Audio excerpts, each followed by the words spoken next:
Assalamualaikum warahmatullahi wabarakatuh. Bismillahirrahmanirrahim. Alhamdulillah. Nahmaduhu wa nasta'inuhu wa nastaghfiruh. Wa na'udzu billahi min shururi anfusina wa min sayyiati a'malina. Man yahdihillahu fala mudilla lahu wa man yudlil fala hadiya lahu. أشهد أن لا إله إلا الله وحده لا شريك له وأشهد أن سيدنا محمدا عبده ورسوله اللهم صل وسلم وبارك على حبيبنا وسيدنا محمد وعلى آله وأصحابه أجمعين أما بعد. Alhamdulillah, kita bersyukur kepada Allah Subhanahu wa Ta'ala kerana pada malam ini kita dapat bersama sekali lagi bagi kita meneruskan majlis pengajian kita di Baitus Salam, yang mana pengajian kita ini dilangsungkan sebanyak 2 kali dalam sebulan. Cuma pada malam ini agak sedikit istimewa bagi penonton-penonton yang menonton secara langsung, kerana kuliah saya pada malam ini dilakukan di Surau An-Najihin, Presin 15 Putrajaya, dan saya ucapkan setinggi terima kasih kepada Jawatan Kuasa Pengurusan Surau atas kesudian memberikan ruang, tempat dan menyediakan peralatan yang baik untuk saya gunakan di sini bagi kita menyampaikan kuliah kita dengan tajuk yang saya sebutkan sebentar tadi, iaitulah tajuk perbahasan kita pada malam ini. Hadirin hadirat sidang penonton muslimin muslimat yang dirahmati Allah, saya harap suara saya jelas kedengaran oleh tuan-tuan yang menonton secara langsung. Boleh komen, boleh share dan juga kongsikan kepada sahabat-sahabat yang lain berkenaan dengan perbahasan kita pada malam ini, insya-Allah. Tuan-tuan dan puan-puan yang saya hormati sekalian, pada malam ini kita akan memulakan majlis pengajian. Seperti yang kita maklum, dalam fasa PKP ni saya tidak meneruskan pengajian Mukhtasar Zadul Ma'ad, walaupun sebelum-sebelum ini kebiasaannya pengajian kita adalah Mukhtasar Zadul Ma'ad, tetapi dalam fasa PKP ni kita tak lakukan. Sudah lebih kurang saya rasa 6 bulan, bermula daripada bulan 3 yang lepas sehinggalah kepada saat ini pada bulan yang ke-9, maka 2 kali sebulan kita kesemuanya adalah dengan tajuk yang umum sebenarnya. Baik. Dan pada malam ini sebenarnya saya memilih satu perbahasan kitab, dan secara jujurnya ia mungkin tidak dapat dihabiskan pada malam ini, kerana pada malam ini fokus saya adalah untuk memasuki perbahasan sehingga fasal yang keempat sahaja, iaitu malam ini saya nak pergi kepada 4 tajuk yang utama sahaja, dan mungkin insya-Allah pada kuliah yang berikutnya saya akan masuk kepada 4 perbahasan fasal yang lain. Kemudian pada kuliah yang ketiga saya akan tamatkan perbahasan kitab kita ini, insya-Allah. Jadi kitab yang kita akan jadikan topik perbahasan kita adalah kitab yang disebut sebagai Ta'limul Muta'allim. Ta'limul Muta'allim Tariqat Ta'allum, iaitu mengajarkan kepada individu yang menuntut ilmu tentang Tariqat Ta'allum, tentang jalan atau cara menuntut ilmu yang sebenar. Ini dia. Ta'lim ni mengajarkan. Al-Muta'allim adalah seorang yang menuntut ilmu. Tariqa, jalan. At-Ta'allum iaitu jalan menuntut ilmu, iaitu kita nak ajarkan kepada orang yang baru nak belajar ni bagaimana metod atau bagaimana jalan untuk kita menuntut ilmu yang sebenar. Sebab kita kalau ambil contohlah, katakan perjalanan kita ni bukan jalan nak menuntut ilmu, tapi jalan nak pergi kenduri kahwin, katakan. Bila kita nak pergi kenduri kahwin tetapi alamat rumah orang tu kita tak tahu, kita tak jelas, akhirnya apa jadi pada kita? Akhirnya boleh jadi kita sesat jalan sampai waktu dah pukul 4. Mana ada orang kenduri ni sampai pukul 6 dah. Biasa pukul 12 sampai pukul 4 lebih. Contoh, Kita nak datang, kita kata ni dah pukul 4.30 ni, rumah tak jumpa-jumpa lagi. Bila rumah tak jumpa, maka kita pun kata telefonlah tuan rumah, minta maaf lah tak dapat nak hadir. Sebab kita tak jumpa jalan. Jadi maknanya perjalanan, kalau kita nak berjalan pergi ke nuri kahwin tapi tak jumpa jalan, ataupun jalan yang kita lalui tak tepat, maka akhirnya menatijahkan sesat jalan. Macam tu juga dengan ilmu. Ilmu ni kena cari. Bila ilmu dicari, kita kena ada jalan, kena ada metod yang betul tentang pencarian ilmu yang sebenar. Bagaimanakah jalan dia? Sebab kalau kita tak tahu tentang metod pencarian ilmu yang sebenar, maka boleh jadi kita ini akan sesat jalan, iaitu kita akan tersesat dalam proses kita ini mencari ilmu. Maka penulis kitab kita ini, dia pun mengilhamkan satu kitab, kerana pada zaman dia kata, falamma ra'aitu kathiran min tullabil ilm fi zamanina yajidduna ilal ilm wala yasilun. Dia kata ketika mana aku tengok banyak penuntut ilmu di zaman aku ni, kata penulis kitab, yang bersungguh menuntut ilmu tapi tak sampai kepada ilmu. Semangat tu ada, tetapi dia tak dapat tentang objektif utama atau manfaat utama daripada menuntut ilmu. Apa dia manfaatnya? Iaitulah beramal dan sebarkan ilmu. Dia belajar tapi tak ada amal, maka di situ macam silap jalan. Dia belajar tetapi tidak sebarkan ilmu pula, maka di situ maka kita katakan jalan yang dia lalui itu jalan yang tidak tepat. Baik. Jadi penulis kitab kita ini namanya Burhanul Islam Az-Zarnuji. Burhanul Islam Az-Zarnuji. Dia tulis kitab Tariqut ataupun Ta'limul Muta'allim. Sebahagian sebut Ta'limul Muta'allim, Tariqat Ta'allum. Sebahagian lagi pula dia namakan Ta'limul Muta'allim fi Tariqit Ta'allum. Nampak? Tetapi yang lebih masyhurnya adalah Ta'limul Muta'allim Tariqat Ta'allum. Yang tu sebenarnya yang lebih masyhur. Dan Burhanul Islam Az-Zarnuji ni, kalau diikutkan hadirin hadirat sekalian, dia ni tak begitu banyak info peribadi dia ni kita jumpa. Tak banyak. Yang ni ajaib. Maknanya biasakan ke ulama' ni kita boleh tahu nama penuh dia apa, tempat lahir dia apa, tarikh lahir dia bila, guru-guru dia, kitab yang dia tulis. Tetapi Az-Zarnuji ni, dia punya ajaib tentang kisah hidup dia. Kita tak kenal sangat siapa nama penuh Burhanul Islam Az-Zarnuji ni. Burhanul Islam ni bukan nama dia pun. Sebenarnya ini adalah gelaran, panggilan orang panggil dia. Macam kita katakan kepada ulama'-ulama' tertentu, kita panggil sebagai macam Al-Imamul Ghazali contoh. Kita kata dia Hujjatul Islam. Nampak? Kan Hujjatul Islam. Kalau orang tanya, apa nama penuh Imam Ghazali? Kita jawab, Hujjatul Islam, kosong markah. Sebab apa? Itu bukan nama dia. Itu gelaran orang bagi kepada dia. Macam ni juga Burhanul Islam. Burhanul Islam Az-Zarnuji. Tetapi tidak banyak maklumat yang ulama'-ulama' perolehi tentang kepribadian beliau ini. Hatta tarikh lahir beliau pun ulama' tak pasti secara tahdid, secara tepat bilakah sebenarnya dia lahir. Guru-guru beliau pun tak banyak. Sebahagian kata seorang sahaja guru dia. Kitab dia pun yang dia karyakan, tulisan kitab-kitab dia pun tak banyak. Bahkan satu-satunya kitab dia yang masyhur, kitab apa? Ini dia. Kitab yang kita pelajari ni. Ta'limul Muta'allim. Bahkan orang sebut tentang Zarnuji je, orang kata siapa Zarnuji? Alah, yang tulis kitab Ta'limul Muta'allim itulah. Maknanya dia terlampau terkenal dengan kitab ini sahaja. Ta'limul Muta'allim Tariqat Ta'allum. Dia terkenal sangat dengan kitab ini. Kitab asas, metod, cara yang sebenar untuk menuntut ilmu. Yang ni keajaiban Az-Zarnuji. Tapi apa yang manfaat yang kita boleh dapat? Hadirin hadirat sidang penonton yang saya hormati sekalian. Manfaat paling besar yang kita boleh dapat, bahawasanya tidak semestinya seseorang itu, meskipun dunia tidak mengenalinya, dia tak boleh memberi manfaat yang luas.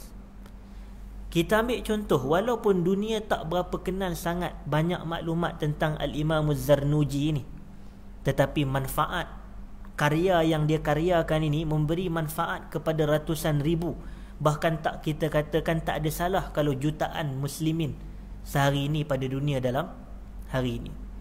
Sebab kitab ni memang dijadikan kitab lil mubtadiin, bagi peringkat permulaan para penuntut ilmu. Sebab itu kalau hadirin hadirat perasan, di pondok-pondok banyak mengajar kitab ni. Ta'limul muta'allim, tapi terjemahan di pondok-pondok dia terjemah pada bahasa Jawi atau tulisan Jawi. Dia jadi apa? Pelita penuntut. Nampak? Pelita penuntut. Sebab pelita ni sifat dia memberi cahaya, memandu arah, menunjukkan kegelapan. Itu dianya jalan menuntut ilmu. Jadi dia buat satu kitab namanya Ta'limul Muta'allim. Nak bagi ajar, nak bagi petunjuk, nak bagi jelas kepada para penuntut ilmu tentang tariqat ta'allum, jalan menuntut ilmu. Okey. Jadi penulisan ataupun kitab ini pula dibahagikan pula kepada 13 fasal. Ini dia 13 fasal. 13 fasal ni maknanya 13 bab. Dia pecahkan kepada bab-bab yang kecil. Kitabnya nama Ta'limul Muta'allim, tapi dalam Ta'limul Muta'allim ada 13 pecahan perbahasan ini. Dan kata penulis kitab rahimahullah, dia kata waja'altuhu fusulan, aku jadikan bagi kitab Ta'limul Muta'allim ini beberapa fasal dan keseluruhannya 13. Jadi saya kata pada malam ini atas keterbatasan masa kita, saya nak ambil 4 sahaja, iaitu fasal pertama, kedua, ketiga dan keempat. Sebab kalau ikut dalam randomnya, secara rawaknya, kita ada 12 fasal. Jadi saya nak jadikan 13 majlis pengajian ilmu. Saya minta maaf, 3 majlis pengajian ilmu. 13 lama sangat. Jadi 3. 12 bahagi 3, 4. Jadi maknanya untuk setiap satu sesi saya cuba untuk habiskan 4 fasal. Jadi mungkin next kuliah kita 4 lagi jadi 8. Next kuliah lagi 5. Menghabiskan 13 fasal secara keseluruhan. Baik, apa dia fasal yang pertama kata penulis kitab? Faslun fi mahiyatil ilm wal fiqhi wa fadlih.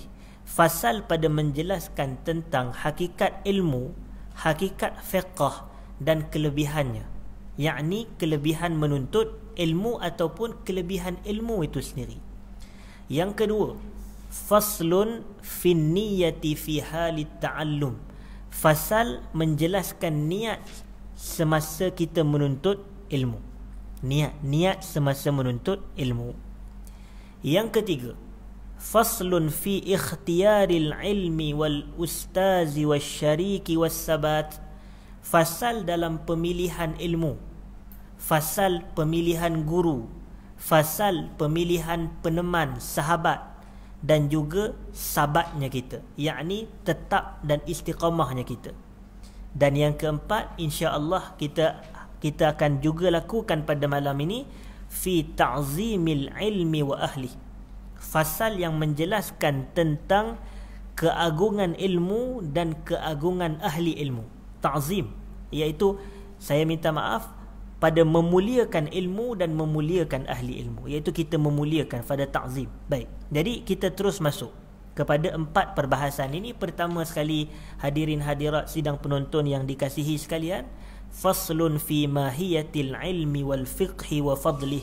Bagi tuan-tuan dan puan-puan yang ada kitab penuntut ilmu ni, boleh buka muka surat 5, iaitu faslun fi mahiyatil ilmi wal fiqhi wa fadlih. Fasal pada menjelaskan hakikat ilmu, hakikat fiqh dan kelebihan ilmu. Baik.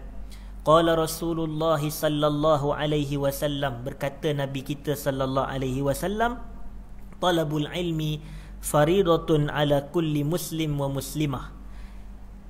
Hadis ini hakikatnya hadis sahih kecuali perkataan muslimah tu. Perkataan muslimah adalah tambahan yang tidak sahih. Jadi sebenarnya yang sahihnya talabul ilmi faridatun ala kulli muslim sahaja. Nampak? Menuntut ilmu fardu adalah satu kefarduan ke atas setiap muslim. Kalau ditambah tadi setiap muslim dan muslimah, yang ni sebenarnya tambahan yang tidak sahih. Hadis ini riwayat Ibnu Majah, tetapi perkataan muslimah ini sebahagian ulama mengatakan bahawasanya tidak ada asal daripada Nabi, ditambah sahaja. Sebab apa? Sebab kita kata biasanya Quran atau hadis, kalau dia kata setiap Muslim, maka adakah setiap Muslim ni mencakupi orang perempuan? Kita kata ya. Quran sebut, kalau macam contoh arahan-arahan dalam Quran kan, biasanya arahan ditujukan kepada orang lelaki, tetapi hakikat dalam masa yang sama arahan tu pun kepada orang perempuan juga. Dia sekaligus. Jadi memadai sebutan talabul ilmi faridatun ala kulli muslim sahaja. Menuntut ilmu adalah suatu kefarduan ke atas setiap umat Islam. Kemudian kata penulis kitab, i'lam, ketahuilah kamu, dia kata, bi annahu la yuftarad ala kulli muslim talabu kulli ilm, wa innama yuftarad alaihi talabu ilm al-hal kama yuqal, wa afdalul ilmi ilmul hal, wa afdalul amal hifzul hal. Yang membawa maksud, tidak difardukan ke atas setiap Muslim ni untuk dia menuntut semua ilmu, tetapi yang menjadi kefarduan, yang menjadi kewajipan kepada dia adalah menuntut ilmul hal. Apa dia ilmul hal ini? Ulama dia bahas. Dia kata ilmul hal adalah ilmu usuluddin wa ilmul fiqh. Ilmu usul agama, yakni usuluddin ataupun tauhid, dan juga ilmu fiqh. Kenapa kita kata itu sebagai ilmul hal? Hal ni semasa. Kita adalah kita pada sekarang ini, bukan kita pada masa akan datang. Contoh, kita hidup pada zaman sekarang. Jadi apa keperluan bagi kita sekarang? Dia kata keperluan bagi kita adalah kita mengetahui pada masa aku hidup ni akidah apa yang kita nak beriktikad, macam mana fiqh kita ini. Itu dia. Kemudian kata penulis kitab, wa yuftarad 'alal muslim talabu ma yaqa'u lahu fi hali. Difardukan atau dituntut ke atas setiap Muslim menuntut apa yang berlaku kepadanya dari sudut keadaan semasanya. Fi ayyi halin kana. Dia kata fa innahu la budda lahu minas salah. Kerana apa? Dia kata dia ni mesti kena semayang. Contoh dalam hal dia, keadaan dia, dia ni mesti kena semayang, maka wajib kepada dia untuk dia mengetahui apa yang boleh menjadikan dia tu salat, atau boleh melakukan salat tersebut. Okey. Jadi dia kata biqadari ma yuaddi bihi fardus salah, dengan kadar yang boleh dia lakukan kefarduan salat tu. Yakni contoh, memadai bagi dia untuk dia tahu apakah perkara wajib dalam salat, apa perkara yang membatalkan salat. Boleh jadi pada awal itu sahaja yang dia tahu. Kemudian dia tambah lagi, wa yajibu alaihi biqadri ma yuaddi bihi alwajib. Nampak? Dia kata wajib dia mempelajari dengan kadar yang boleh dia menunaikan apa yang wajib sahaja daripada salat.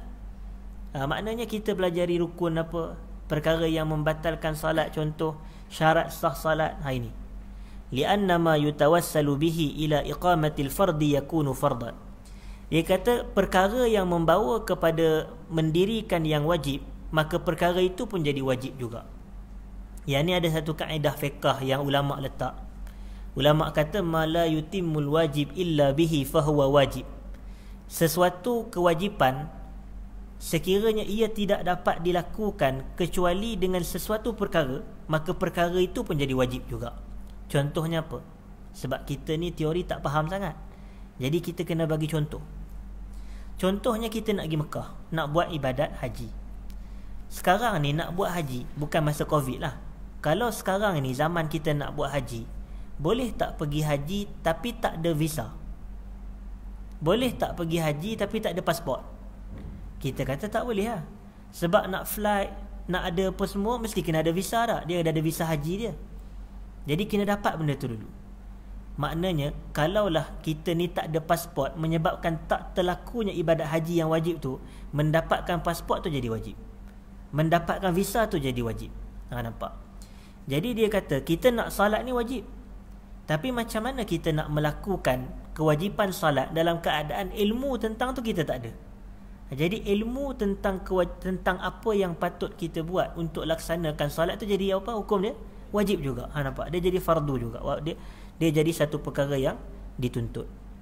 Kemudian penulis kitab dia kata wa kadzalika fis shaumi waz zakati wa kadzalika fis shaumi waz zakah. Macam tu jugalah keadaannya dengan puasa dan zakat. Dia wajib mempelajari apa-apa yang boleh membantu atau melakukan dia tentang ibadat-ibadat tersebut. Nampak? Maknanya kadar yang wajib untuk dia ketahui, dia wajib pelajari untuk dia buat ibadat seperti salat, seperti puasa, seperti zakat. Tapi penulis kitab dia tambah lagi. Dia kata wa kadzalika fil buyu' in kana yattajir. Macam tu juga ilmu jual beli sekiranya dia ini berdagang, sekiranya dia berniaga. Orang yang berniaga, dia wajib tahu atau dia perlu tahu untuk dia urus niaga ni. Dia kena tahu apa benda yang halal, apa benda yang haram, apa benda yang boleh dijual, apa benda yang tak boleh dijual, macam mana yang boleh untuk dia kaut keuntungan ataupun tidak boleh. Ada orang tanya kepada Muhammad ibn al-Hasan. Dia kata qila, ni penulis kitab sebut, qila li Muhammad ibn al-Hasan. Siapa Muhammad ibn al-Hasan ni? Muhammad ibn al-Hasan al-Syaibani, anak murid kanan kepada Abu Hanifah. Sebab apa dia nukil daripada Muhammad ibn al-Hasan? Ada satu info, ada satu maklumat. Penulis kitab ni mazhab fiqahnya Hanafi. Dia Az-Zarnuji Al-Hanafi. Jadi dia adalah pengikut mazhab Hanafi. Lalu dia ni banyak dalam kalau tuan-tuan baca kitab ni, dia banyak nukilkan kenyataan daripada ulama-ulama mazhab Hanafi. Tapi kitab ni bukan kitab mazhab. Kitab ni kitab cerita tentang metod menuntut ilmu. Jadi layak untuk dibaca oleh siapa sahaja penuntut ilmu. Tak kira lah apa mazhab fiqah dia. Kita mazhab Syafi'i pun sesuai belajar kitab ni. Kita mazhab Hanafi, mazhab Maliki, mazhab Ambali sesuai belajar kitab asas seperti ini. Ada orang tanya kepada Muhammad ibn al-Hasan al-Syaibani. Dia kata, lima la tusannif kitaban fi zuhud. Dia kata kepada Muhammad, dia kata, kenapa awak tak tulis kitab tentang zuhud? Dia kata, kenapa tak tulis kitab tajuknya zuhud? Lalu apa kata Muhammad ibn al-Hasan al-Syaibani? Dia kata, qad sannaftu kitaban fil buyu'. Aku kan dah tulis kitab tentang jual beli. Dia kata, aku dah tulis kitab tentang jual beli, kenapa perlu aku tulis kitab tentang zuhud? Dia kata. Lalu penulis kitab dia syarah.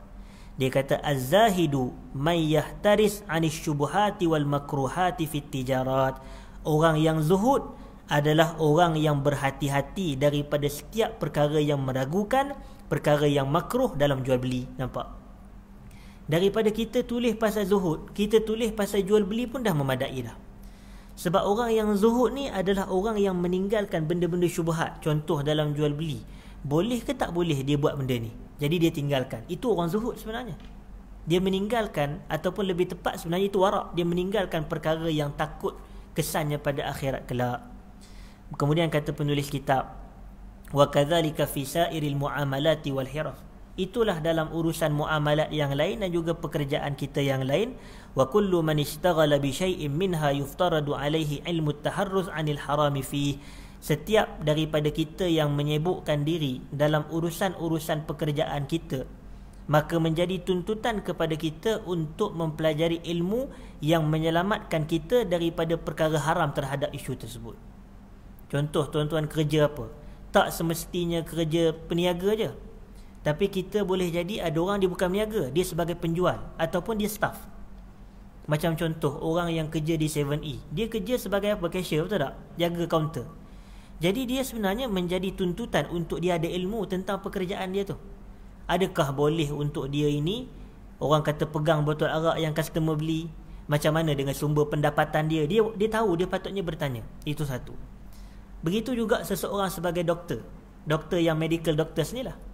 Dia sebagai medical doctor, dia patut tahu tentang ilmu-ilmu, apa yang boleh dia buat, apa yang haram dia buat. Macam orang sekarang duk jadi isu, boleh ke doktor lelaki sambut baby ataupun sambut perempuan yang melahirkan anak, contoh. Bolehkah doktor kalau perempuan berdua dalam bilik dengan pesakit dia yang lelaki bukan mahram? Yang ini dipelajari. Ini kita katakan sebagai ilmu-ilmu hal kita ini. Wallahu a'lam. Kemudian jelas tentang asas. Maknanya yang bab ini, yang permulaan ni, dia nak jelaskan tentang kita kalau nak menuntut ilmu ni, kita kena menuntut ilmu tentang perkara-perkara yang ada kaitan dengan hidup kita. Dari sudut solat, dari sudut tauhid, dari sudut puasa, zakat, dan juga tak semestinya itu, tapi pekerjaan kita, iaitu pekerjaan semasa kita. Kita kena tahu apa yang boleh buat, apa yang tak boleh buat. Itu. Kemudian yang masuk poin baru pula, penulis kitab dia membahaskan tentang kemuliaan ilmu. Kemuliaan ilmu ini yang B ni dalam muka surat 7, atau keutamaan ilmu. Dia kata wa syaraful ilmi, antara kemuliaan ilmu ni la yakhfa ala ahadin idh huwa al-mukhtass bil insaniyah. Maknanya tidak tersembunyi kemuliaan ilmu daripada seseorang pun, bahawasanya ilmu ni mulia kerana dia hanya khas kepada manusia sahaja. Ilmu hanya, orang kata ilmu ni adalah ciri khusus bagi manusia sahaja. Saya tanya, sifat berilmu mulia ke tidak? Mulia. Tetapi adakah sifat mulia hanya pada ilmu sahaja? Kita kata tak. Sifat mulia ni kan ada banyak. Antaranya rendah diri, antaranya tawaduk, antaranya apa lagi? Antaranya berani, antaranya kita kata kerendahan jiwa, itu dia. Ataupun pemurah. Banyak lagi sifat-sifat mulia kita, antaranya perasaan malu. Ini. Banyak sifat-sifat mulia yang lain, antaranya setia. Tetapi saya tanya, haiwan ada ilmu tak? Haiwan tak ada ilmu. Ilmu ni khas kepada manusia. Itu menjadikan sebenar-benar mulianya ilmu apabila dia khusus kepada manusia. Tetapi kata penulis kitab, lianna jami'al khisal siwal ilm yashtariku fiha al-insan wa sairul hayawanat. Ilmu ni khas untuk manusia, tetapi semua ciri-ciri kemuliaan yang lain selain ilmu, maka itu terhimpun kepada manusia dan terhimpun juga pada haiwan. Ini contohnya apa? Dia kata seperti berani. Berani, manusia ada tak sifat berani? Manusia berani. Tetapi haiwan ada tak sifat berani? Ada.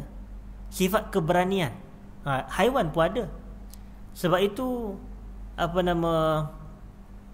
ada satu kata-kata, ra'aitul asad, aku melihat singa di atas mimbar. Nampak? Sedangkan secara zahirnya singa tak ada dekat mimbar tu. Yang ada siapa dia? Yang ada pengkhutbah, ustaz yang khutbah. Tapi ustaz yang khutbah ni disebabkan kelantangan dia, nampak dia punya keberanian dia, maka dia seperti singa. Nampak? Jadi sifat ni, berani ni manusia ada, haiwan pun ada. Kemudian dia kata apa lagi? Wal quwwah, sifat kuat. Kuat pun satu ciri. Ciri yang ada pada manusia, manusia ada kekuatan dia. Haiwan ada tak kekuatan? Ada. Tuan-tuan tengok semut. Kan kesemut boleh angkat benda yang lebih berat pada dia, tapi dia kuat. Jadi kita katakan kuat ni taklah istimewa sangat, sebab manusia ada, haiwan pun ada. Keberanian ni taklah istimewa sangat, manusia ada, haiwan pun ada. Dia bagi contoh lagi, wasyafaqah, perasaan kasih sayang. Tengok tak kita betapa sayangnya kucing, mak tu kepada anak kucing. Dia jinjing, dia bagi susu, dia jilat-jilat bulu-bulu badan anak dia ketika anak dia kecil, dia jaga sungguh. Ni syafaqah dia panggil, rasa kasih sayang. Dia rasa kesian. Maknanya manusia pun ada sifat tu, haiwan pun ada. Tengok macam mana kadang-kadang lembu dia baru beranak, tengok dia jilat anak-anak dia tu. Lembu gajah, tengok besar-besar gajah tu pun ada rasa kasih sayang dia. Lepas tu dia kata contoh lagi adalah setia. Kalau dia tak sebutlah contoh ni, saya bagi, dia kata wa ghairiha. Dia kata dan contoh-contoh lain. Setia, manusia ada yang setia, tapi haiwan pun ada yang setia. Apa dia haiwan setia? Haiwan yang setia disebut dalam kitab Kasyifatus Saja oleh Syekh Nawawi Banten, ulama Indonesia, disyarah kepada Safinatun Najah, kitab fiqh mazhab Syafi'i. Haiwan yang setia dia kata anjing. Tengok anjing. Anjing setia sungguh. Hatta tuan dia mati, dia duduk lagi dekat rumah tuan dia. Kadang-kadang dia menunggu, kadang-kadang dia duduk di kubur, dia punya kubur tuan dia. Ni ada dalam video, banyak kita tengok. Jadi kita kata sifat setia. Manusia pun tak sampai tahap macam tu. Manusia kadang katakan isteri dia meninggal, tanah merah lagi, kahwin lain. inai tangan pun inai merah pula, contoh. Tapi tak salah benda tu, cuma menggambarkan bezanya kesetiaan tu. Ada orang, tak apalah, biarlah dia satu-satunya isteri aku semasa hayat, walaupun dia dah meninggal dulu pun tak apa, dia setia dengan yang satu, contoh. Tapi kita katakan sifat ni dimiliki oleh manusia dan juga haiwan. Okey. Kemudian kata penulis kitab, dengan ilmu lah Allah melahirkan kelebihan Adam ke atas keseluruhan para malaikat. Lalu Allah memerintahkan kepada malaikat untuk sujud kepada Adam. Itu. Yang ni yang Quran kata, wa'allama Adam al-asma'a kullaha thumma aradahum 'alal malaikah faqala anbi'uni bi asma'i haula'i in kuntum sadiqin. Kemudian mereka kata, qalu subhanaka la ilma lana illa ma 'allamtana innaka antal alimul hakim. Yang ni Allah cakap. Baik. Kemudian dia kata, wa innama syarufal ilmu, ataupun biqaunihi wasilatan ilal birri wat taqwa allazi yastahiqqu bihal mar'u al karamata indallah was sa'adatal abadiyah. Dia kata mulianya ilmu ni kerana ilmu ni adalah wasilah untuk kita melakukan kebaikan dan takwa. Bila kita ada ilmu tentang kewajipan salat, kita salat tu adalah kebajikan, salat tu adalah takwa. Bila kita ada ilmu tentang itu dan ini, maka kita akan mencapai kebajikan. Ada ilmu tentang salat, puasa, zakat, haji, doa. Itu dia. Kemudian kita tengok pula pada poin yang berikutnya, dia kata apa? Wal ilmu wasilah ila ma'rifatil kibri wat tawadu' wal ulfah wal iffah wal israf wat taqtir wa ghairiha. Dia kata ilmu juga adalah wasilah untuk kita mengenal sifat takabur. Maknanya sifat mahmudah ke, sifat mazmumah ke. Macam mana kita nak mengetahui ia mahmudah atau mazmumah, ia mulia atau tercela? Melalui apa?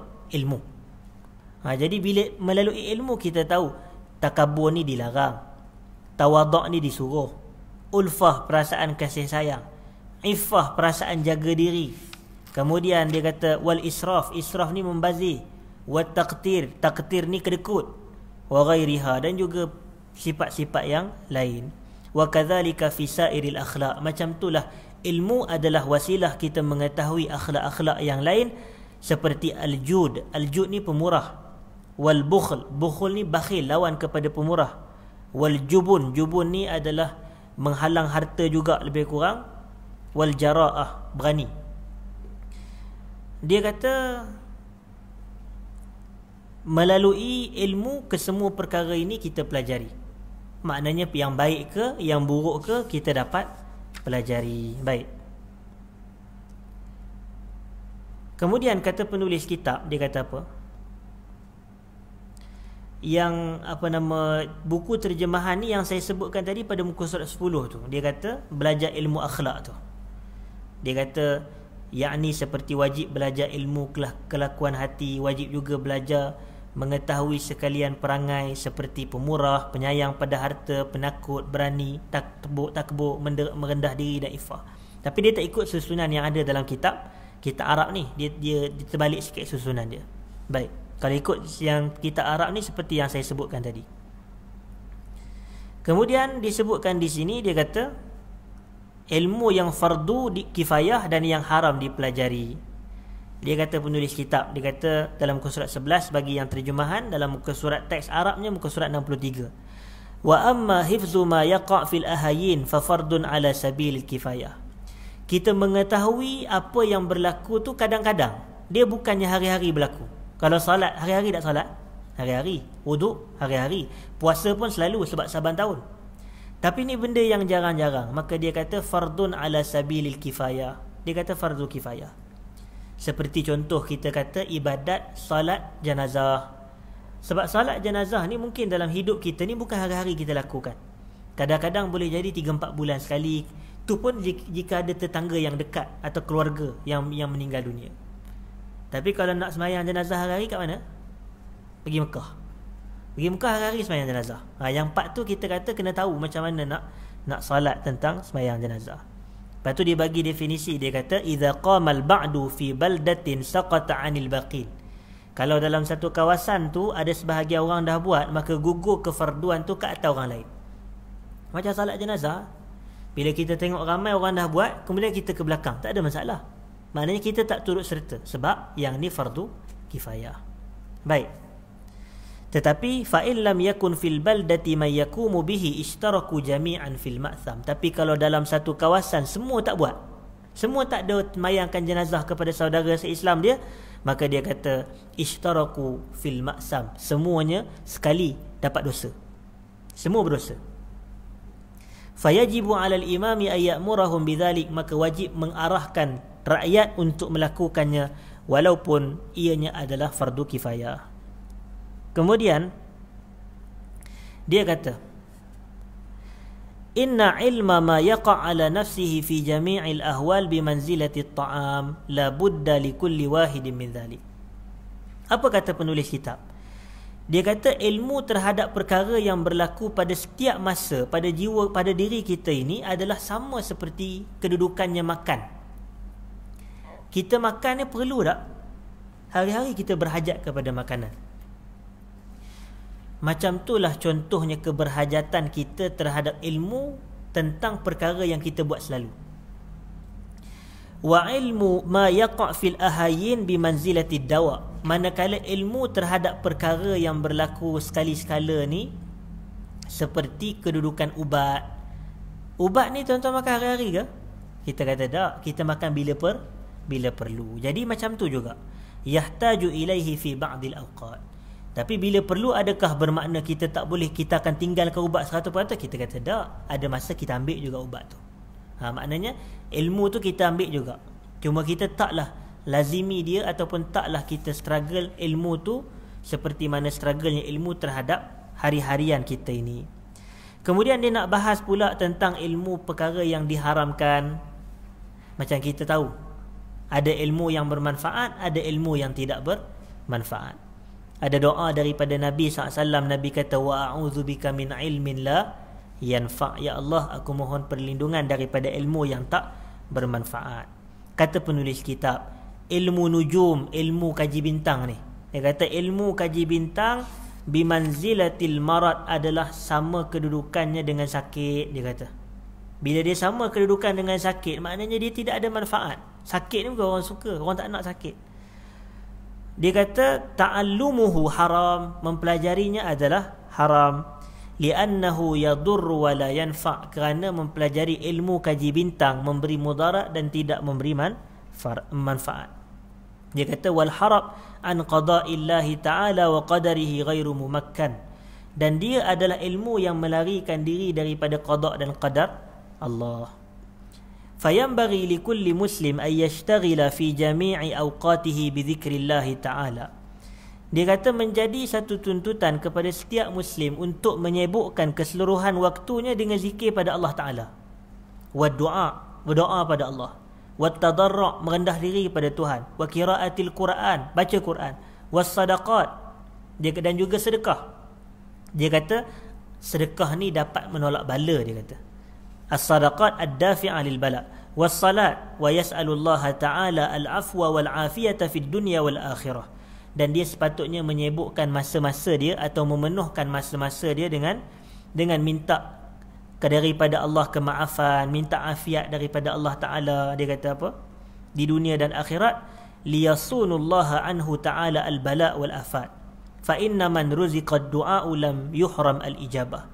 Kerana orang yang direzekikan untuk berdoa, nescaya dia tidak akan terhalang daripada mustajab. Nampak? Bila kita berdoa je, automatik Allah nak bagi mustajab lah tu. Allah detikkan dalam hati kita ini untuk berdoa. Baik. Yang ni dalam perenggan kedua muka surat 12 tu dia kata. Kemudian kita tengok kepada poin yang berikutnya, sebab saya pun nak kejar masa sedikit. Dia kata tentang perbahasan yang baru, iaitu definisi ilmu. Definisi ilmu. Dia kata wa amma tafsirul ilm, adapun kita nak menterjemahkan maksud ilmu tu, fahuwa sifatun yatajalla biha al-madhkur liman qamat hiya bihi kama huwa. Maknanya ilmu ni dia adalah perkara yang boleh menjelaskan tentang kepribadian orang. Sebab ilmu ni adalah suatu yang orang kata terzahir, yang jelas, Sebab itu bendera. Bendera ni dipanggil dalam bahasa Arab alam, alamun. Kenapa bendera? Sebab bila kita tengok bendera, kita nampak apa? Kita nampak negara, kita nampak negeri, kita nampak persatuan, kita nampak yang di sebaliknya. Macam tu juga dengan ilmu. Ilmu ni adalah sesuatu yang dapat dilihat, yang terzahir pada diri kita. Yang ini yang saya selalu sebut. Kita kalau kita tengok contoh seseorang, patutnya kita boleh detect dia ni cakap ahli ilmu. Kalau betul-betul dia berilmu. Pakaian dia pakaian ahli ilmu. Cara dia berjalan adalah berjalannya ahli ilmu. Ini dia. Jadi orang kenal ustaz ni betul-betul ahli ilmu. Yang ni kadang-kadang kita tanya, kenal tak ustaz tu? Kita kata, oh ustaz tu yang pandai menyanyi ke? Nampak? Dia dikenali dengan nyanyian. Yang ni bukan ciri ilmu tu. Sepatutnya dia dikenali dengan ilmu. Ilmu ni orang kata bihi yu'raf. Dengan ilmu tu kita dikenali sifat kita, diri kita. Atau ustaz ni yang pandai main gitar ke? Nampak? Ini bukan ciri dia. Ustaz ni yang pandai tu ke? Yang ni? Bukan. Jadi sepatutnya ustaz ni yang akhlak dia tinggi. Yang tu betul. Ustaz ni yang bila dia bercakap gini-gini ke? Maknanya kita dikenali dengan ilmu. Maka itu yang dia kata. Sifat yang terang dengan dia bagi yang mempunyainya oleh perkara-perkara. Maknanya itu maksud yang tuan faham sebab saya sampaikan. Terjemahan ni saya tengok macam belit sikit bahasa Indonesia. Tetapi ilmu adalah sesuatu yang kita dapat mengenal di sebaliknya itu. Itu maksud dia. Kemudian kata penulis kitab, dia kata wal fiqhu ma'rifatu daqa'iqil ilmi ma'a naw'in ilaj. Dia kata manakala fiqh pula, dia kata kita mengenali dalaman ilmu ataupun intipati ilmu itu. Intipati ilmu.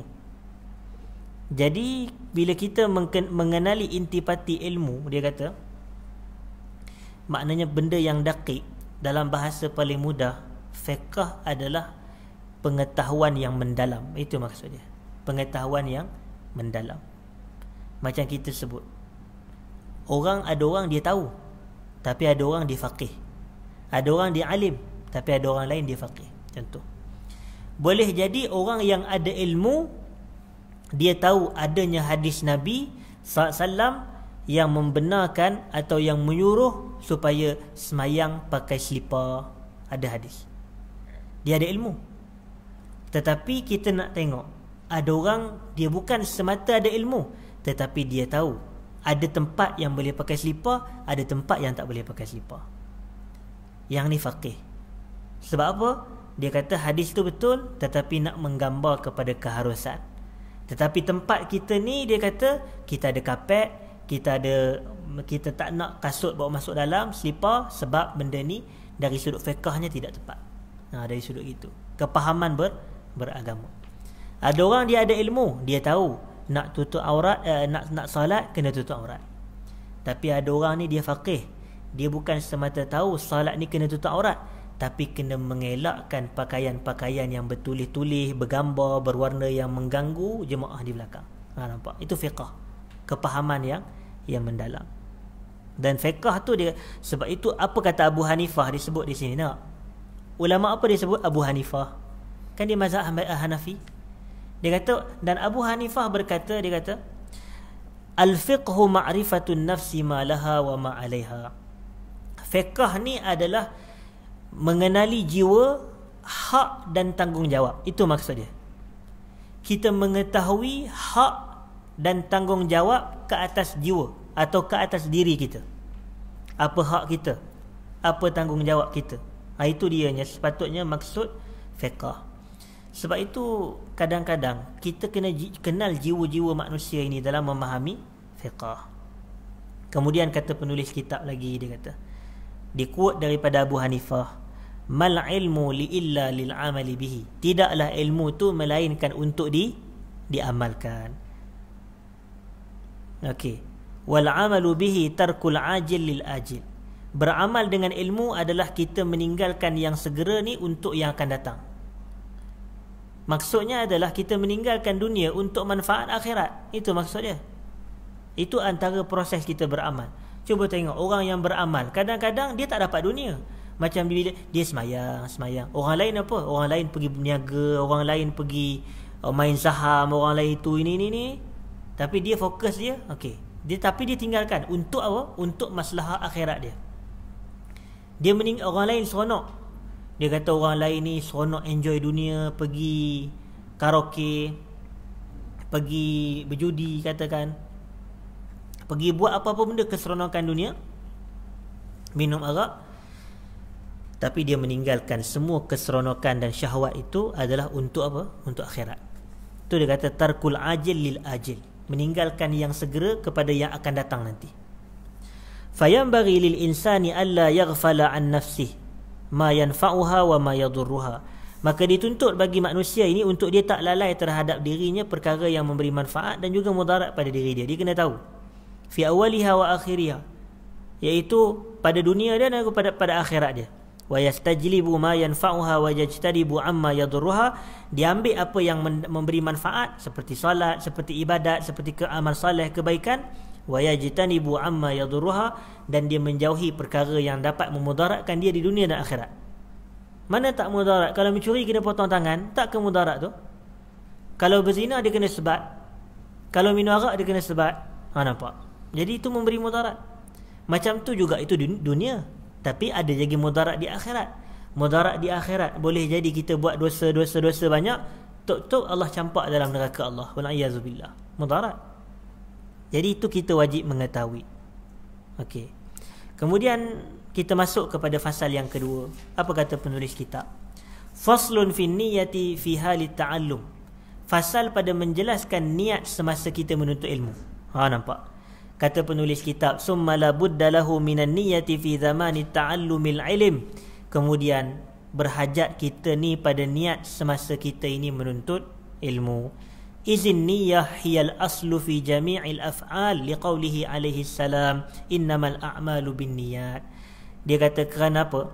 Kerana niat adalah teras, tonggak bagi keseluruhan amalan. Dia usul ni benda yang paling utama sekali. Dia tonggak bagi seluruh amalan, yang membawa makna tidak sah amalan tanpa niat. Itu. Contoh salat, tapi dalam hati tak ada niat, sah tak salat? Tak sah sebenarnya. Sebab dia kata tonggaknya niat. Dan niat tu tempatnya dalam hati kita. Istihdarkan, maknanya hadirkan niat di dalam hati. Kerana Nabi SAW kata innamal a'malu binniyat, sesungguhnya setiap amalan tu bergantung kepada niat. Rawa an Rasulillah sallallahu alaihi wasallam, ataupun ruwiya an Rasulillah sallallahu alaihi wasallam, kam min amalin yutasawwar bi surati amalid dunya thumma yusiru bi husni niyyah min a'malil akhirah, wa kam min amalin yutasawwar bi surati amalil akhirah thumma yusiru min a'malid dunya bi su'in niyyah. Yang ni dia kata hadis, tetapi pentahqiq kitab ni kata aku tak jumpa pun hadis ni. Dia kata dan diriwayat pula daripada Rasulullah SAW, kam min amalin yatasawwar bi surati a'malid dunya wa yasiru bi husni niyyah min a'malil akhirah, wa kam min amalin yatasawwar bi suratin a'malil akhirah summa yasiru min a'malid dunya bi su'in niyyah. Contoh dia kata, maksudnya apa? Berapa banyak amalan yang nampak macam amalan dunia, tetapi dia berubah menjadi amalan akhirat. Sebab apa? Niat yang baik dia buat. Sebab itu kita kata, kalau kita contoh kita makan ni amalan dunia, tapi kita kata niat kita makan adalah untuk ada kekuatan beribadat. Itu. Sebab kalau dia tak makan, dia lemah salat. Kalau dia tak makan, dia lemah kalau nak kerjakan ibadat-ibadat yang lain. Maka dia makan, lepas tu dia niatkan makan dia ni memberi kekuatan. Nampak? Hakikatnya makan ni amalan dunia, tapi part mana dia jadi amal akhirat? Bila husnul niat, niat dia baik. Tapi ada amalan akhirat, salat, puasa, tapi puasa dia untuk kurus. Nampak? Sebab buruk niat dia bukan puasa kerana ibadat, tapi puasa dia niat nak kurus, semata-mata nak kurus. Jadi itu dia berubah jadi amalan dunia sebab buruk niat. Jadi oleh kerana dia dapat tak kurus? Dia dapat. Memang orang yang puasa dia kurus. Contohlah kalau melazimi puasa lah. Jadi kita katakan amalan dunia boleh berubah menjadi amalan akhirat jika niat baik. Amalan akhirat boleh berubah menjadi amalan dunia bila niat dia buruk. Itu dia. Wa yanbaghi an yanwiya al-muta'allimu bi talabil ilmi ridha Allah wad dar al-akhirah. Maknanya seorang penuntut ilmu dituntut untuk mencari redha Allah dan mencari akhirat ketika dia menuntut ilmu. Wa izalatal jahli an nafsih, untuk dia menghilangkan kejahilan daripada diri dia. Kita semua jahil, betul tak? Kita semua jahil. Jadi bila kita ni asal jahil, kita nak angkat kejahilan. Semua manusia keluar dalam dunia ni daripada perut mak dia, semua dalam kejahilan. Tak ada orang yang bila dia keluar perut mak dia, dia boleh kata ke mak dia, nama saya namakan sekiannya mak, dia kata begitu. Dia tak ada cakap. Maknanya bercakap pun tak pandai. Ataupun keluar daripada perut 2 kali 2 4, 3 kali 2 6, 4 kali 2 8. Yang itu tak logik. Sebab Allah kata dalam Quran, wallahu akhrajakum min butuni ummahatikum la ta'lamuna syai'a. Allah keluarkan kamu daripada perut ibu-ibu kamu dalam keadaan kamu tak tahu sesuatu apa pun, kata Allah. Nampak? La ta'lamuna syai'a tu jahil lah tu, tak tahu apa. Kemudian Allah kata, wa ja'ala lakumus sam'a wal absara wal af'idata la'allakum tashkurun. Kemudian Allah jadikan bagi kamu pendengaran, penglihatan, hati untuk fikir. Mudah-mudahan kamu syukur, kata Allah. Jadi cara kita nak mengangkat kejahilan tu kena guna pendengaran, kena banyak dengar ilmu, banyak dengar ceramah. Wal absar, kena banyak melihat, kena observe. Dia bukan semata melihat tapi melihat dengan berfikir. Wal afidah, afidah ni hati, tempat kita fikir. Itu dia. Jadi kena gunakan perkara-perkara ini. Dan tapi tengok ulama kata apa? Wa izalatal jahli an nafsihi wa an sairil juhal. Tujuan dia belajar ilmu nak angkat kejahilan daripada diri dia dan daripada semua orang jahil yang lain. Maknanya orang-orang jahil keliling dia, dia nak semua orang tu jadi alim belaka. Dia nak semua orang pandai, dia tak nak semua orang jahil, dia nak semua orang ada ilmu. Itu hakikat. Itu tujuan kita belajar. Apa kata Imam Ahmad? Imam Ahmad kata al-ilmu al-ilmu, ilmu ini la ya'diluhu syai'. Tidak ada yang setanding dengan ilmu liman sahhat niyyatuhu, bagi orang yang niat dia bagus sungguh. Maknanya kalau orang tu niat dia bagus, ilmu ni tidak ada tolok tandingannya, ilmu paling tinggi sekali. Sahabat-sahabat dia tanya, macam mana niat kita nak jadi baik dalam menuntut ilmu ni? Dia kata, Imam Ahmad kata, ayyanwiya, dia meniatkan untuk dia raf'ul jahal an nafsihi wa an ghairi, untuk dia mengangkat kejahilan daripada diri dia dan juga daripada orang lain. Itu tujuan kita belajar. Kita bukan belajar ilmu ni nak mengangkat diri sendiri depan orang lain, tak.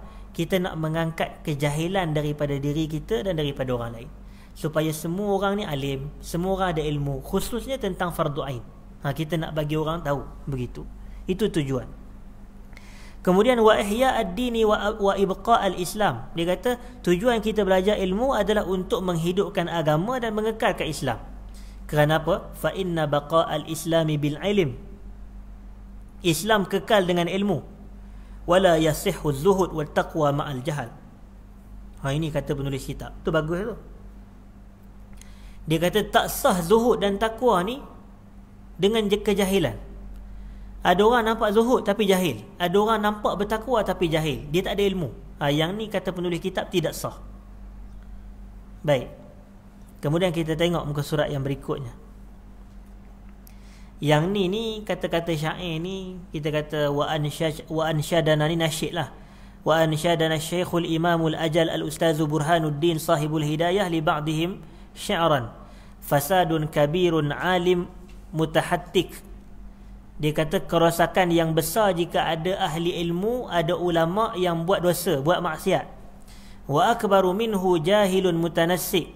Yang lebih berat dia punya kerosakan tu, ataupun yang lebih besar kerosakannya jika ada orang jahil tapi ahli ibadat. Maknanya dia jahil tapi nampak macam rajin semayang, tapi dia semayang tu atas kejahilan. Dia buat ibadat atas kejahilan. Dia kata huma fitnatun lil alamina azimatun. Kedua-duanya adalah fitnah yang besar kepada keseluruhan alam. Liman bihima fi dinihi yatamassak, bagi orang yang bergantung harap kepada dua puak ni dalam agama dia. Maknanya agama dia diambil daripada seorang alim, tapi alim yang buat maksiat. Dan satu lagi agama diambil daripada ahli ibadat, tapi ahli ibadat yang jahil. Itu. Jadi rosak, kerosakan yang besar. Dan dia jelaskan lagi niat menuntut ilmu. Dia kata wayan biya bihi asyukra ala ni'matil aqal, dan wajib ataupun menjadi tuntutan untuk kita niat menuntut ilmu ni bersyukur atas nikmat akal, wasihatal badan, wala yanwiya bihi iqbalan nasi alaih, wala istijlaba khutamid dunya wal karamata 'inda sultani wa ghairihi. Tetapi dia tak berniat untuk dia ni nak menghadapkan atau memalingkan muka orang ramai kepada dia. Maknanya dia menuntut ilmu, jangan sesekali dia niat untuk dia menjadi popular sehingga ramai orang akan tengok kepada dia nanti. Dia niat dia nak menuntut ilmu supaya apa? Supaya dia jadi famous, supaya dia jadi masyhur. Yang ni bukan.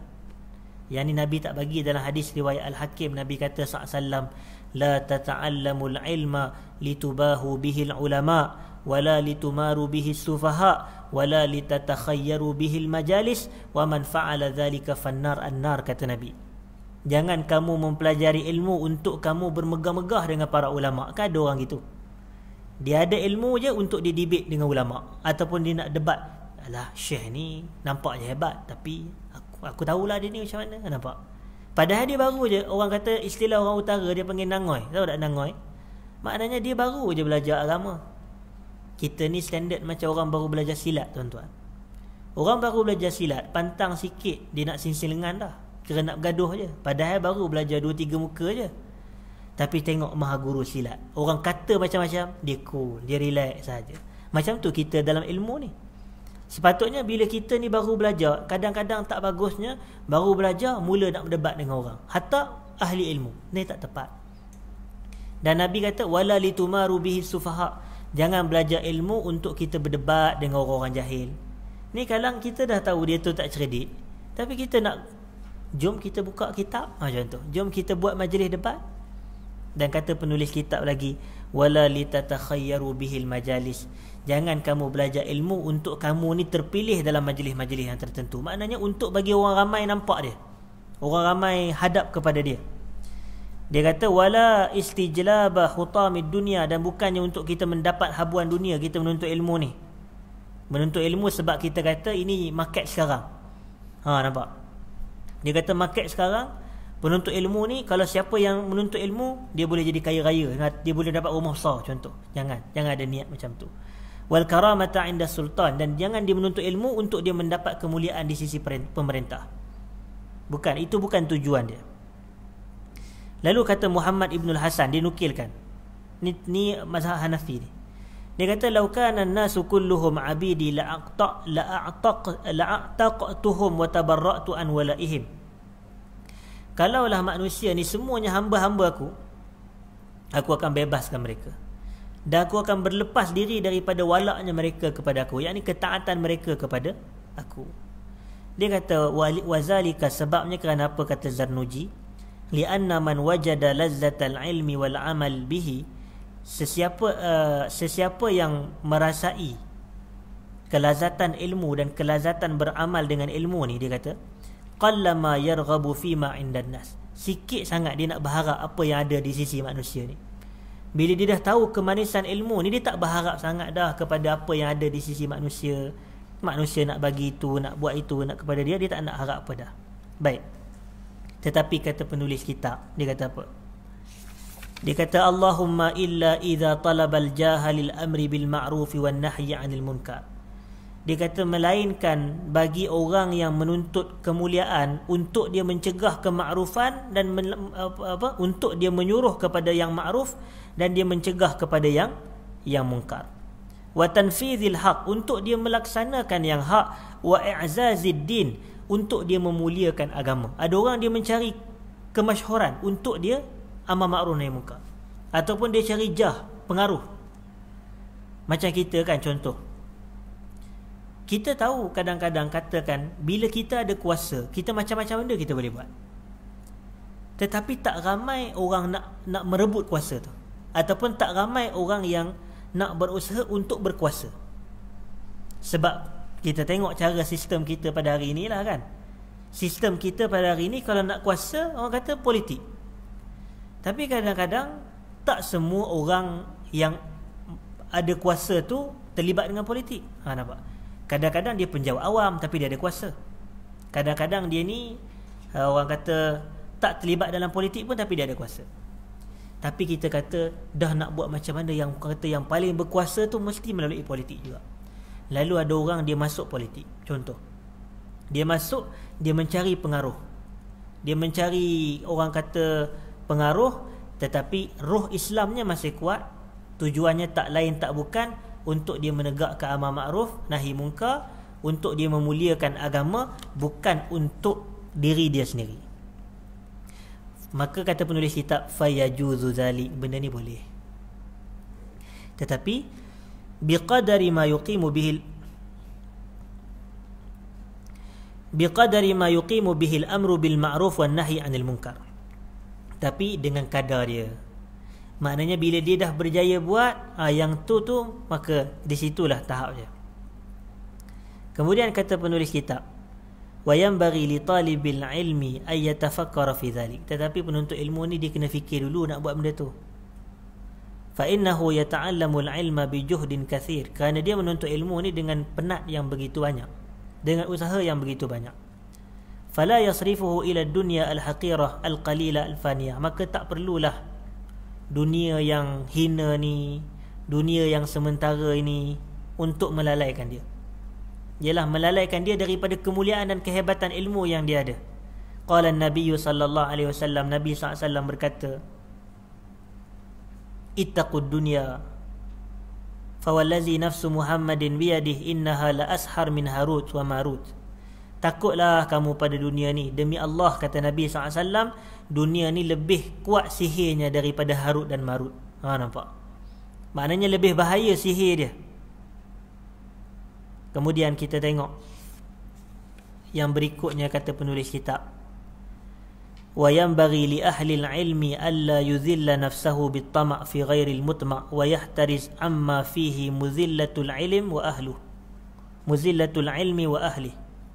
Dan dituntut bagi penuntut ilmu ni untuk dia tidak menghinakan dirinya dengan dia tamak pada benda yang tak sepatutnya ditamakkan. Tak perlulah bagi penuntut ilmu ni nak buat macam tu. Ni dalam muka surat 21 ni, dia ujung-ujung. Dia kata, maka bahawasanya memeliharakan daripada ini perbuatan lazim supaya tidak melazimkan menghinakan ilmu Allah. Terjemahan ni tidak orang tak faham terjemahan ni. Ni masa apa? Tak perlulah sebut. Tetapi ini maksudnya lain daripada apa yang dipahami dalam bahasa Arab. Dia kata sebenarnya yang disebut di sini, penuntut ilmu dituntut untuk tidak menghinakan diri dia, untuk ditamak kepada benda yang tak sepatutnya ditamakkan. Dia kata ni yang pada terjemahan, dan sayugia bagi yang mempunyai ilmu itu bahawa tiada menghina ia akan dirinya. Ni bahasa lama lah. Dengan tamak dan loba akan barang ni boleh jadi diterjemah daripada tulisan Jawi, bukan terjemah daripada kitab Arab, tapi terjemah daripada tulisan Jawi yang tu kepada tulisan Rumi, tapi masih bahasa Jawi. Itu dia. Lepas tu, dan sayugia bagi yang mempunyai ilmu bahawa tiada menghina ia akan dia ini bahasa lama sikit, macam ialah pelita penuntut. Tapi kalau cek daripada yang Arabnya lain sikit lah. Lalu dia kata lagi dalam muka surat 22 tu, awal-awal dia kata, wa yakunu mutawadhi'an, dan hendaklah penuntut ilmu tu menjadi seorang yang tawadhu'. Wa tawadhu' baina at-takabbur waz-zullah wal-'iffatu kadzalik. Dia kata tawadhu' ni antara takabur dan antara hina diri. Dia rendah dirilah maksud dia. Dia tak takabur, dia tak adalah rasa hina sangat macam tu. Baik. Sebab dia tulis di situ kata Abu Hanifah tu. Dia kata qala Abu Hanifah, dia kata, yang berkata Abu Hanifah bagi sahabat handainya tu kan. Dia kata azimu amaimakum wa wassi'u akmamakum. Kamu muliakanlah kamu punya serban dan kamu luaskanlah poket-poket kamu. Yang ni pada pakaian. Kenapa pada pakaian? Tujuan dia tak lain tak bukan, yang ni kata penulis kitab, wa innama qala lidzalika lialla yustakhaffu bil ilmi wa ahli. Tujuan dia cakap macam tu adalah supaya orang tak nampak lekeh sangat para penuntut ilmu ni. Jadi penuntut ilmu ni dari sudut penampilan, tuan-tuan tengok, kalau ulama Azhar tu, ulama Mesir, tengok macam mana pakaian dia. Dia punya serban dia tu kan, yang merah tengah ni, kalau putih kemudian diikat. Kalau macam Saudi pula dia macam tu. Kemudian tengok jubah yang dia pakai, jubah.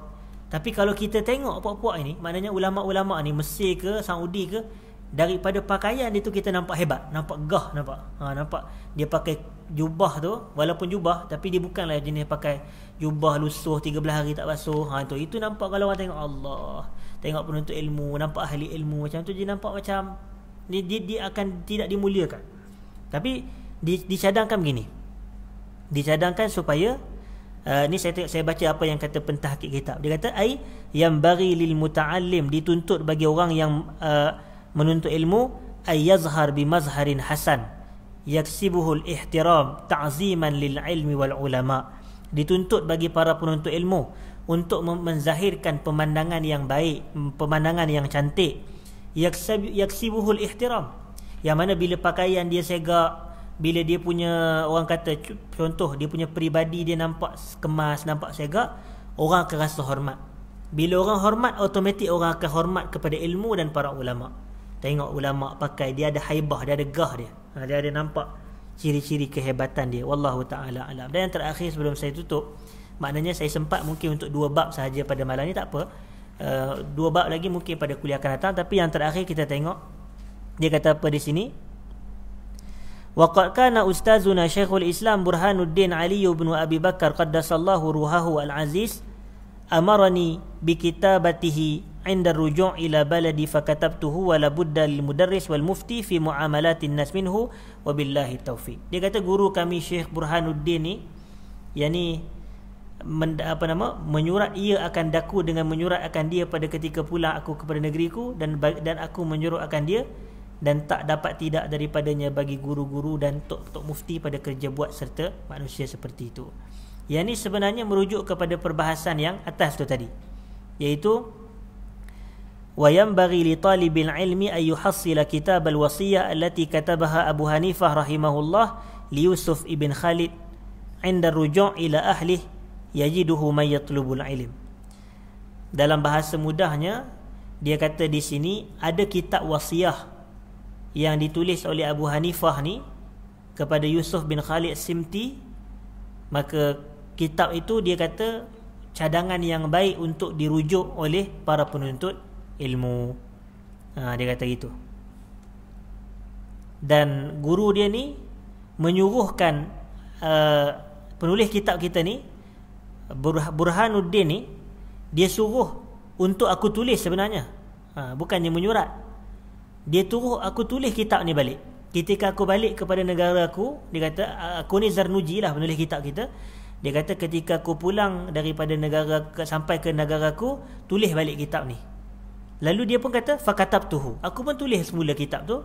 Maka dia kata tidak dapat tidak, setiap guru-guru, setiap mufti kalau nak mengajar manusia, gunalah kitab tersebut. Nama kitabnya apa? Al-Wasiyah, yang memberi pesanan. Yang tu kitab ni antara saranan kepada para penuntut ilmu. Jadi kita selesai perbahasan kita pada 2 fasal. Fasal yang pertama dan fasal yang kedua. InsyaAllah pada kuliah akan datang kita sambung fasal fi ikhtiyaril ilm wal ustaz wal syariki wal sabat, dan juga fi ta'zimil ilmi wa ahli. Wallahu ta'ala a'la wa a'lam. Saya rasa cukup sekadar itu bahasan kita pada malam ini. Terima kasih kepada tuan-tuan yang menonton, yang hadir bersama di surau kita pada malam ini. Aqulu qawli hadza astaghfirullahal azim li wa lakum. Assalamualaikum warahmatullahi wabarakatuh.